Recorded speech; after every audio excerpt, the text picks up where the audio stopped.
Ramabai building हादसा कई महीनों पहले वो हादसा हुआ था। ऐसा मैं इसलिए कह रहा हूँ, आज मैं हूँ उपस्थित महाडा में, और महाडा में जो ये लोग को रहने को यहाँ दिया गया था सरकार के तरफ से, लेकिन पुनर्वास का जो भी प्रक्रिया था, जो भी वादा था, वो कितना पूरा हुआ और कितना नहीं हुआ, वही हम दिखाएंगे। और ये सवाल सिर्फ आपसे नहीं, ये व्यवस्था से है। बने रहिए।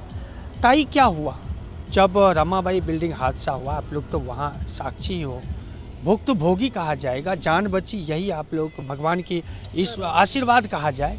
अब क्या परिस्थिति है आप लोगों की? परिस्थिति अभी ऐसी है कि हम लोग को जो बोला गया था कि क्लस्टर डेवलपमेंट करके योजना बनाएंगे, तो वो सब कुछ भी खाली वादे के हिसाब से रह गया। हम लोग को उसके आगे जब भी वो हादसा हुआ तभी जो मदद मिली और तभी जो रहने का परमिशन महाड़ा में दिया, उतना ही हमको मिला है। और लेकिन अभी महाड़ा में भी लोग इंक्वायरी के लिए आते हैं कि हम लोगों ने ये फ्लैट खरीदे हुए हैं तो खाली करना पड़ेगा, ऐसे करके इंक्वायरी सब घर में आ रही है। तो अगर कल सवेरे हमको ये महाड़ा में अगर खाली करना पड़ेगा तो हम लोग जाएंगे कि इधर? तो इसका जवाब आज सत्ता में जो भी है या आने वाली सत्ता जो भी है, वो हम लोग को कोई भी पूछने के लिए हम लोग की तस्दीक लेने नहीं आ रही है। आज इलेक्शन है करके हम लोग को सब पूछ रहे हैं, लेकिन आज हम लोग दर दर भटक रहे हैं, लेकिन हम लोग के पास इतना फाइनेंस नहीं है कि हम लोग कोई भी बिल्डर लाके खड़ा करके हम लोग वापस डेवलप कर सके।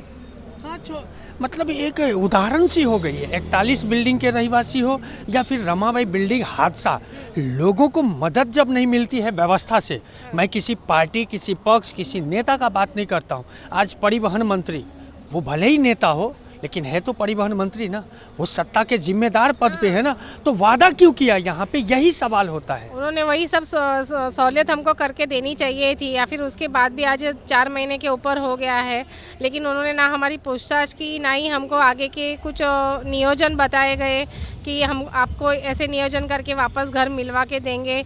तो ये सब हम लोग अभी उम्मीद ही लगाए बैठे हैं, या किसी के भी पास जाते हैं कि पूछते हैं कि क्या कर सकते हैं। लेकिन आज 26 जन हम लोग एक दूसरे को किधर किधर रहते हैं, बच्चों की भी स्कूल है, तो इस हिसाब से हम लोग कोई किसी के पास फाइनेंस ही नहीं है कि किधर भी जाके हम लोग खर्चा कर सकें। स्कूलों को लेकर एक मैंने खबर बनाया था, क्या स्कूल ने कुछ माफ़ किया फीस वीस का? नहीं, फीस तो कुछ माफ़ नहीं किया, लेकिन आगे पीछे भरने की सहूलियत मिल गई हम लोग को। सहूलियतें दी, कुछ तो मदद की। हाँ, अच्छा, हाँ। मैं ये मदद किसने की है अभी तक आप लोगों को? देखो, घर तो कोई बना के नहीं देगा, सरकार के सिवा किसी के पास इतनी ताकत नहीं है, और इतना कौन दानवीर है वैसे विरार में जो गरीबों को कोई घर दे दे? भले हम लोग को अगर गरीबों को घर नहीं मिलवा सकते, ये नहीं कर सकते, लेकिन थोड़ा सपोर्ट तो करे। जो परमिशन बीएमसी वाले ने आज बोला कि ये लीगल नहीं है, अनलीगल है, तो अनलीगल बहुत सारी बिल्डिंग ही है, तो क्यों नहीं वो उनको भी नोटिस दे के हम लोग को क्लस्टर डेवलपमेंट में डाले?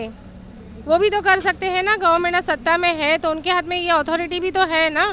तो जो आज अगर बीएमसी में परमिशन मांगने की बात की जाए तो अभी भी अनधिकृत बिल्डिंगें हैं, वहाँ पे बीएमसी की घर पट्टी वगैरह तो चालू ही है ना सर। क्या कहेंगे ताई, आप तो मराठी परिवार से हो?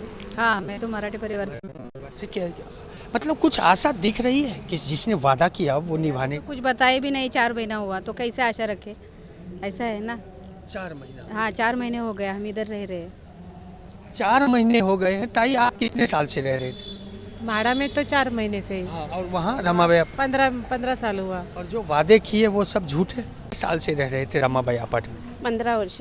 15 वर्ष। ये आप तो भूमिपुत्र हो ना, इतना नुकसान हुआ आपका? सर्वच गेलं, काय नाही भेटलं आम्हाला, कुछ नहीं दिया? कुछ नाही। और जो आके वादे किए वो? ते काय कोण आलेच नाही आमच्यापर्यंत आता। नहीं, वहाँ जो जब बिल्डिंग हादसा हुआ था तो बड़े बड़े नेता आए, उन्होंने बोला था ना घर दूंगा, क्लस्टर डेवलपमेंट होगी, हम योजना में ला करके आप लोगों को घर देंगे, ये वादा हुआ था कि नहीं?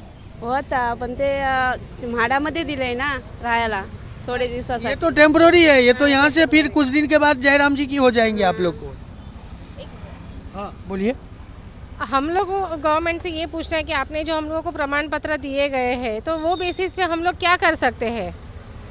अगर ये प्रमाण पत्र का कोई वैल्यू नहीं है तो फिर हम लोग को दिए क्यों गए? यही मुद्दा है, और यही सबसे बड़ा सवाल है वसई विरार शहर में। जिन लोगों को भोगवटा जो पत्र दिया जाता है, प्रॉपर्टी कार्ड कहा जाए सरल भाषा में, उसका महत्व कितना है? तो क्या ये लॉलीपॉप बांटने का काम कर रही है सरकार? और सरकार क्या, ये व्यवस्था, और ये व्यवस्था कौन देखेगी? किसका नियंत्रण है इस व्यवस्था पे? वहाँ 2500 परिवार मरे, और यहाँ आप देख सकते हो मेरे सामने में उन्होंने क्या कहा है ऐसी व्यवस्था की ज़रूरत क्या है? अगर जो व्यवस्था हमारे अनुकूल ही ना हो, उस व्यवस्था को लेकर के हम बड़े बड़े जो ढोल पीटते हैं उसका क्या?